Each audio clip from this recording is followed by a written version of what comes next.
మారుతి గారు మారుతి గారు. మారుతి గారు కుమార్ కుమార్ కుమార్ దైపోయింది అడగండి మాట్లాడు కుమార్.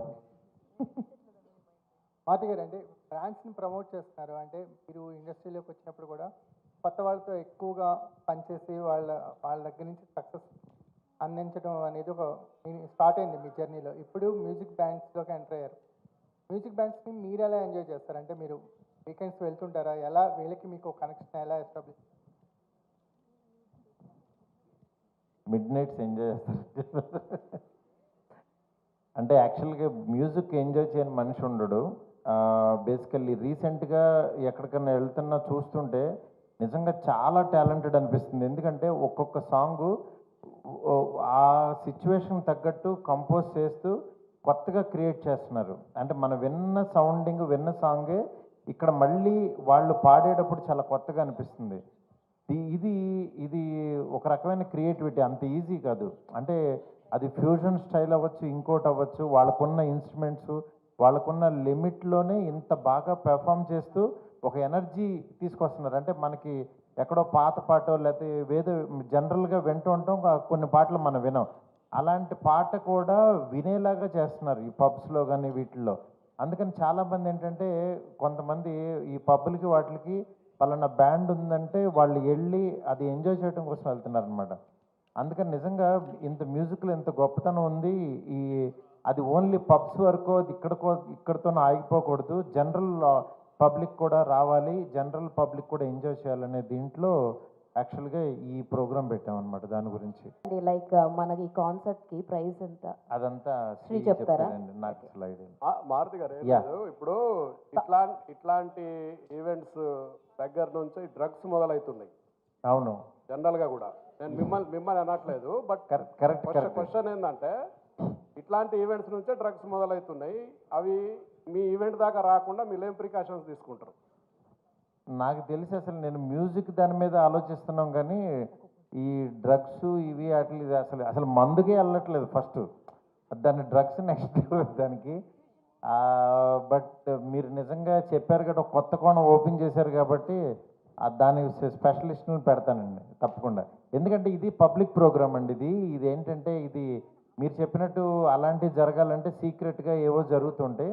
బట్ ఇది యాక్చువల్గా పబ్లిక్లో ఒక 8,000 to 10,000 మెంబర్స్ మధ్యన జరిగే ప్రోగ్రామ్ ఇది. అంత మధ్యలో అలా చేస్తారని నేను ఊహించను. బట్ మీరు చెప్పినట్టు మంచి ప్రికాషన్స్ తీసుకుందాం తప్పకుండా. Thank you. కుమార్ క్లాప్స్ కొడుతున్నానండి. Thank you so much. Thank you గురుజీ. మీడియా మిత్రులందరికీ చాలా థ్యాంక్స్.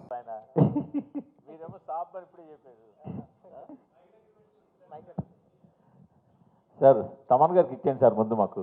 ఇది జామ్ జంక్షన్ గారు తమన్ గారికి ఒకసారి ఇవ్వండి సార్. ముందు మాకు ఇమీడియట్గా రిలీజ్ తమన్ గారిది ఉంది sir. Game changer re recording ఎలా ఉండబోతుంది, పాటలు నెక్స్ట్ రెండో సింగిల్ ఎప్పుడు రాబోతుంది, ఫ్యాన్స్కి బొచ్చెడు క్వశ్చన్లు ఉన్నాయి. మీరు వాటి అన్నిటికీ ఇక్కడ సమాధానిస్తే వాళ్ళు చాలా హ్యాపీగా ఫీల్ అవుతారు. మొన్న దిల్ రాజు గారు ఒక మంచి బ్లాస్ట్ ఇచ్చారు, డిసెంబర్లో రిలీజ్ అని. So will start updates from August end sir. రఫ్లీ సెకండ్ సింగిల్ రాలేదు కదా? అదే ఆగస్ట్ ఎండ్ నుంచి అనుకుంటున్నాం సార్. ఇంకా డేట్ శంకర్ గారు ఫిక్స్ చేయాలి. ఎన్ని 7 పాటలా సార్? సార్ 7 పాటలా? యాక్చువల్లీ 7 పాటలు ఉన్నాయి సార్. ఏ పాట రిలీజ్ చేస్తామని ఇంకా డిసైడ్ చేయలేదు. ఒక పాట ఆల్రెడీ లీక్ అయిపోయింది, బయటకు వచ్చింది. జరగండి అని. సో ఇప్పుడు ఇంకో నెక్స్ట్ సాంగ్ లీక్ అవ్వకముందు ఇచ్చేద్దాం అంటే ఇంకా అవ్వదులేండి. Thank you sir. మీరు ఏకంగా గాడ్రేజ్ తాళాలన్నీ వేసారు దాన్ని. అదే సార్. మారుతి గారు మరి మీ సంగతి ఏంటి సార్? సంక్రాంతికి ఏమైనా? ఇది జామ్ జంక్షన్. మీరు ఎన్ని చెప్పినా మేము అదే అడుగుతాం సార్. ఇప్పుడేం లేదు సార్, అది చెప్తాం సార్. మీకు ఫస్ట్ తెలియకుండా మేము చెప్పకపోయినా మీకు తెలుస్తుంది, చెప్పాల్సిన టైం వచ్చింది. ఏంటి సార్ ఈ మారుతి టీ మార్ట్స్ అని పెట్టారు? సో ఒక యూత్ని టాలెంట్ని అందరినీ ఎంకరేజ్ చేయడానికి మీరు మొదటి నుంచి కూడా అసలు ఆ విషయంలో ముందుంటారు. ఒక సినిమాలో ఏదో ఒకటి కొత్త టీము, కొత్త ఆలోచన. అంటే మెయిన్ తను చెప్పిన ఐడియా బాగుంది. అంటే ఒక ప్లేస్లో ఒక 6 మెంబర్స్ 6 టీమ్స్ ప్లే చేయడం మనకి ఇంతవరకు హైదరాబాద్లో కానీ ఎక్కడ జరగలేదు ఇలాంటి కాన్సెప్ట్.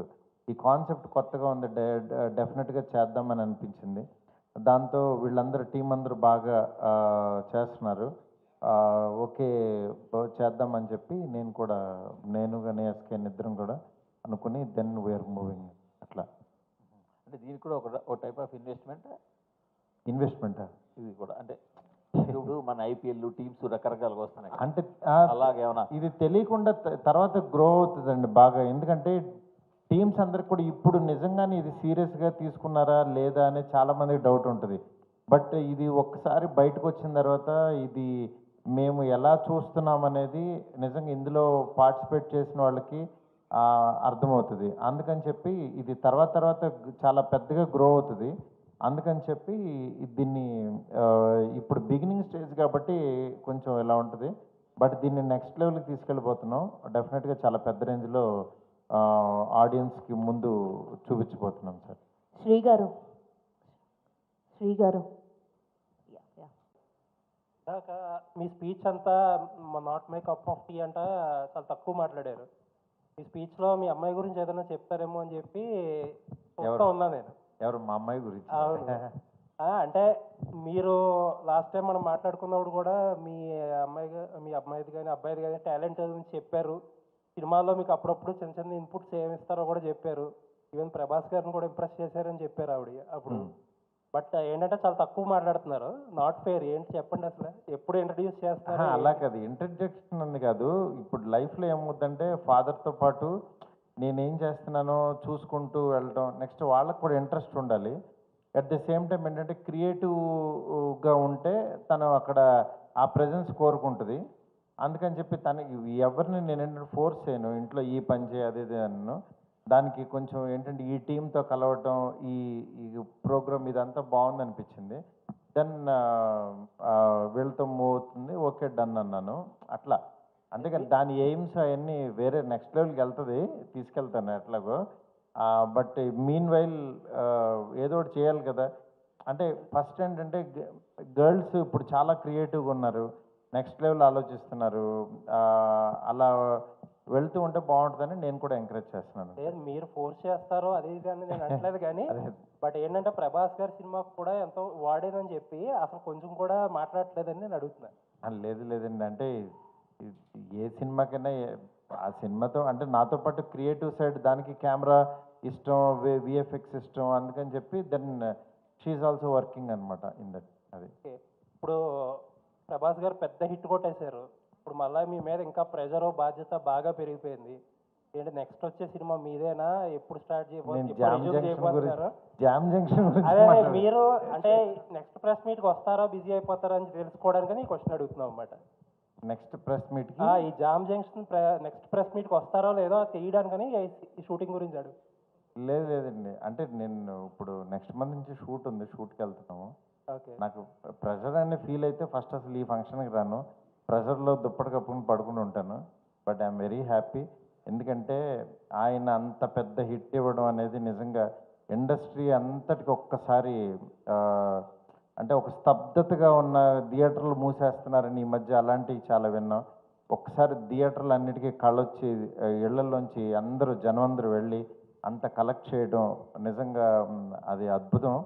అలాంటి అద్భుతాలు ఆయన ఎన్నో చేయాలని, ఆ అద్భుతంలో మా అద్భుతం కూడా ఉండాలని చెప్పి మనస్ఫూర్తి కోరుకుంటున్నాను. ఫార్వర్డ్ అండి, ఇంకొక 1000 కోట్ల సినిమా కోసం చూస్తున్నాం. తమన్ గారు మీ అందరి ఆశీస్సులు ఉంటే, మీ పక్కన ఉన్న పెద్ద ఆయన ఆశీస్సులు ఉంటే ఎందుకంటే మేము ఎట్లా చిన్న వాళ్ళని ఎంకరేజ్ చేస్తున్నామో అట్లా మూర్తి గారు కూడా కొంచెం మంచి కొత్తగా వచ్చే జర్నలిస్టులందరిని ఎంకరేజ్ చేయాలని కోరుకుంటున్నాను నేను. అదే అందుకనే మీరు మన రాజేష్ని పక్కన పెట్టుకున్నారు, మీరు కూడా ఎంకరేజ్ చేయండి గురూజీ. తమన్ గారు ఇందాక గేమ్ చేంజర్ గురించి అప్డేట్ ఇచ్చారు. రాజా సాబ్ గురించి చెప్పండి, మ్యూజిక్ ఎలా వస్తుంది? మీ ఇద్దరు కాంబినేషన్ ఉన్నప్పుడు ఇంకా ఆ సినిమా గురించి ఏదో ఒకటి చెప్తే. అంటే మాకు ఇప్పుడు మీకు ఎలా ఇదో మేము స్ట్రెస్ చేసుకునే తిరుగుతున్నాం, డ్రెస్ చేసుకుని తిరగట్లేదు. మాకుండే ప్రాబ్లమ్స్ మాకున్నాయి. అల్కీలో ఆయన హిట్ కొట్టిన తర్వాత మాకు బట్ మాకేంటంటే చాలా రోజుల తర్వాత ప్రభాస్ గారు ఒక కమర్షియల్ ఆల్బమ్తో వస్తున్నారు. సో అది మాకు ఒక చిన్న బ్రీతింగ్, మంచి సాంగ్స్ డ్యాన్స్ నెంబర్స్ చేయడానికి మాకు మళ్ళీ ప్రభాస్ గారు ఇప్పుడు అలా చూడడం నాకు ఇంట్రెస్టింగ్గా ఉంది. So we just waiting for it. అంతే. టెంటేటివ్గా ఫస్ట్ సింగిల్ ఎప్పుడు ఉండొచ్చు అండి? టెంటేటివ్గా ఫస్ట్ సింగిల్ నువ్వు అసలు ఆ సినిమా గురించి అడగద్దయ్యా అంటే నువ్వేంటే సినిమా కదా ఇక్కడ జామ్ జంక్షన్ అని ఇదొక కార్యక్రమం. ఈ ప్రోగ్రామ్ గురించి మాట్లాడు హ్యాపీగా. మీడియా మిత్రులందరూ మళ్ళీ ఇలా కలుసుకోవడం చాలా హ్యాపీగా ఉంది. Thank you so much.